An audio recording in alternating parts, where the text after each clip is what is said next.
పాతకాలంలో గంజితోటి ఎలా తినేవాళ్ళు చూడబోతున్నాం. లెటెన్కు వేరొక తెలుపుదాం. Let's go. పడతా ఫస్ట్ అయితే మీకైతే చూపెడతా ఏమేమి కావాలో. ఫస్ట్ అయితే బౌల్లో రైస్. ఫస్ట్ ఆఫ్ ఆల్ అయితే మనకైతే రైస్ కావాలి. అది రైస్ అంటే ఉడకబెట్టిన అన్నం కాదు, ఆరబెట్టిన అన్నం అయితే కావాలి మనకి. సెకండ్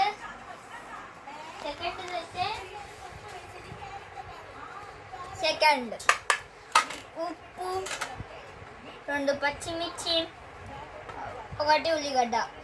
మీరు ఇద్దరు తింటే పెద్దది కట్ చేసుకోవాలి, పెద్దోళ్ళకైనా ఇట్లనే కట్ చేసుకోవాలి. ఈ సైజులో అయితే కట్ చేసుకోవాలి. థర్డ్ మెయిన్ ఇదైతే గంజి ఎట్లా అంటే ఈ ఆరబెట్టిన అన్నం ఉంది కదా, దాంట్లో నుంచి తీసిన ఇది.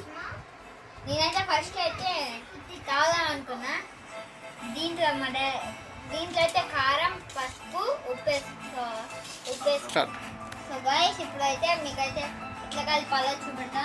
ఫస్ట్ అది అన్నం అయితే మిక్స్ చేసుకోవాలి.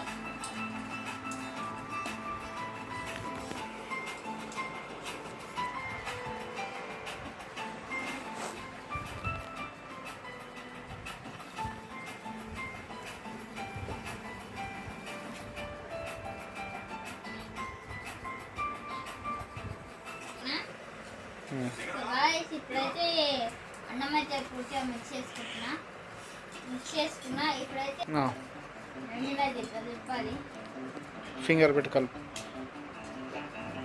మాకైతే అట్లా తిప్పడం రాదు కాబట్టి ఫింగర్ పెట్టి కలుపు.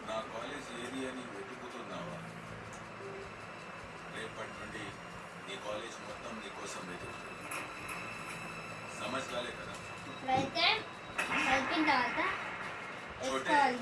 మనిషికి ధమ్కి ఇచ్చి దమ్ చేయాలి అంటే ఇంకొక మనిషి రాని ఏ వర్గాలని కొట్టావా? చేసుకోవాలి.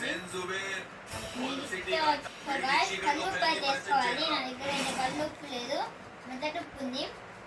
మెదడుప్పు అయితే వేసుకుంటున్నా. నాకైతే ఉప్పు అయితే ఎక్కువనా కాబట్టి ఇంతే వేసుకుంటున్నాను.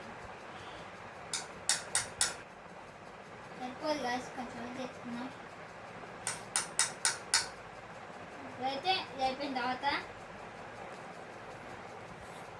మిర్చి ఉందిగా, మిర్చి ఇట్లా తురిమి వేసేయాలి దీంట్లో.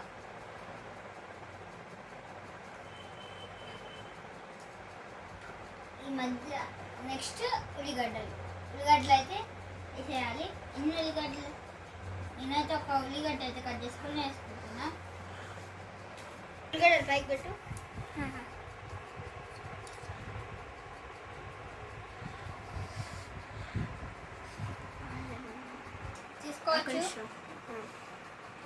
చూసుకోవచ్చు ఎట్లుందో మొత్తం.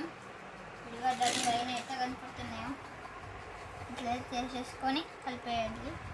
ఉల్లిగడ్డలు ఫ్రై చేద్దాం.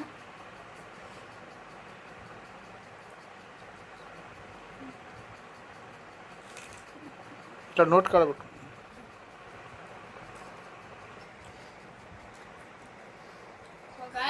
ఇదైతే మంచిగా ఉంది, హెల్త్ అయితే మంచిది.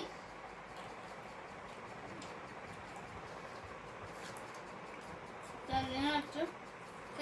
ఇది వీడియో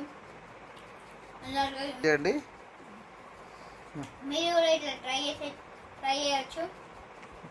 ఎలా తినేది పాతకాలంలో ఎలా తినేదో ఇది వీడియో. నాకు అందరికి హ్యాపీ వినాయక చవితి. ఇంకా బాయ్ గాయ్స్. జై హింద్, జై భారత్.